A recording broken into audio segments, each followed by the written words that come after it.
ના ના ના અમે સાંભળીશું અમે સાંભળીશું જો ભાઈ આપણો જીવ બહુ દુઃખ પામે છે. દુઃખ એટલે દુઃખ તો ભોગવીને આવ્યા છે. કયા દુઃખ? તો દુઃખ અને મહાદુઃખ ભોગવીના જીવડો આવ્યો. દુઃખ એટલે સંસારમાં આવે છે એ દુઃખ છે, ખાલી દુઃખ. અને મહાદુઃખ એટલે જન્મ લેવો અને પાછું મરવું. જન્મ લેવો હેલું નથી અને મરવું હેલું નથી. જન્મ લેવો એટલે માતાના ઉદરમાં ઊંધા માથે રહેવું પડે. 1-2 દિવસ નહીં, 9-9 મહિના સુધી માનું મેલું પાણી, ગંદુ પાણી આપણી આંખોમાં, કાનમાં, મુખમાં જાતું. શ્વાસ નહોતા લઈ શકતા, મસ્તક પાણીમાં ડુબાડેલું તું, શ્વાસ નહોતા લઈ શકતા. ત્યારે આપણે પરમાત્માને વિનંતી કરતા, હે પરમાત્મા, હે કુદરત, હે રામજી, મને આ દુઃખમાંથી એકવાર છોડું. 24 કલાક રામ રામ ભાઈ, 24 કલાકનું આજ આપણે કહીને આવ્યા છે, પણ આજ આપણી પાસે સમય નથી, ટાઈમ નથી. કોઈને કંઈક બેહો 2 મિનિટ તો શું કે અમારી પાસે ટાઈમ નથી, સમય નથી. પણ મનુષ્ય દેહ શું કામ મળ્યો આપણને? કહાં સે આયા કહાં જાયેગા, ખોજ કરો અગલે ઘર કી. સદગુરુ મિલે તો શાન બતાવે, ખોલ દેવે અંતર. જ્યારે આપણને ભવતારી સદગુરુ મળશે ને, ત્યારે સમજણ આવે કે હું કોણ છું. હું એટલે આપણું આ શરીર નથી, હું એટલે આપણો જીવ તો ક્યાંથી આવ્યો. એક વાર મનુષ્ય દેહ નહોતો મળ્યો ત્યારે આ જીવ ક્યાં હતો, અને હજી પણ આ શરીર છોડીને જીવ જાય છે તો ક્યાં જાય છે એની આપણે ખબર હોવી જોઈએ કે નહીં? અત્યારે નથી, પણ સદગુરુ મળે તો એની સમજણ આવે કે આ જીવ ક્યાંથી આવ્યો ને ક્યાં જવાનું.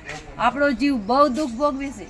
અરે જન્મવાના દુઃખ, મરવાના દુઃખ, ગઢપણના દુઃખ, ગર્ભના દુઃખ, 84 ના દુઃખ, નરકના દુઃખ, જમનો માર, બધાય દુઃખ આપણો જીવ ભોગવે છે, બહુ ભોગવે છે, બહુ દુઃખ પામે છે. અરે આ બધાય દુઃખમાંથી મુક્ત થવું છે તો એનો ઈલાજ એક જ, રામ નામ લેવાનું. રામ નામ લ્યો અને ભાગ્ય જગાવી લ્યો. આ જેવો અવસર મોકો મળ્યો છે, વારંવાર મનુષ્ય દેહ નહીં મળે. દેવ કરતા દુર્લભ માનવ દેહ. દેવતા મનુષ્ય દેહ ની ચાહના રાખે. બ્રહ્મા, વિષ્ણુ, મહાદેવ, 33 કરોડ દેવતાના રાજા ઇન્દ્ર મનુષ્ય દેહ માંગે. ઓહો પ્રભુ માં નવતન દીજે ભરતખંડ કે માય. કેવલ ભક્તિ કરું સંત સેવા, ઓર કર્યા કચું નહીં. કોણ કહે છે? ઇન્દ્ર બોલે છે, હે પરમાત્મા, મને મનુષ્ય દેહ આપો ને તો ભારતમાં આપો. હું કેવલ રામ નામની ભક્તિ કરીશ, રામ નામી સંતોની સેવા કરીશ. કોણ બોલે છે? ઇન્દ્ર.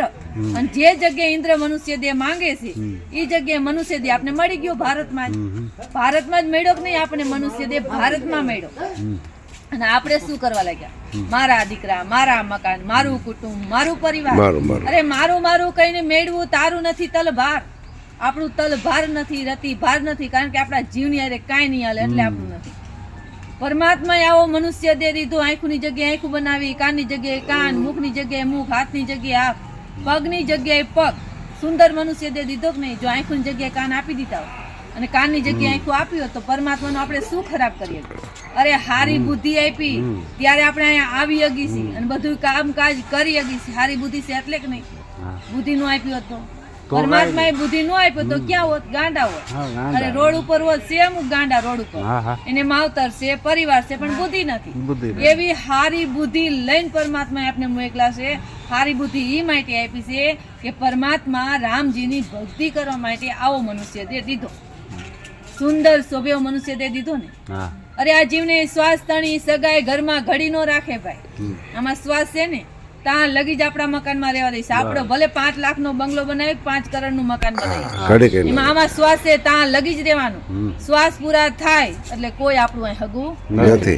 બધાના મુખમાં એક જ વાત છે, હટ કાઢો, એકદમ કાઢો.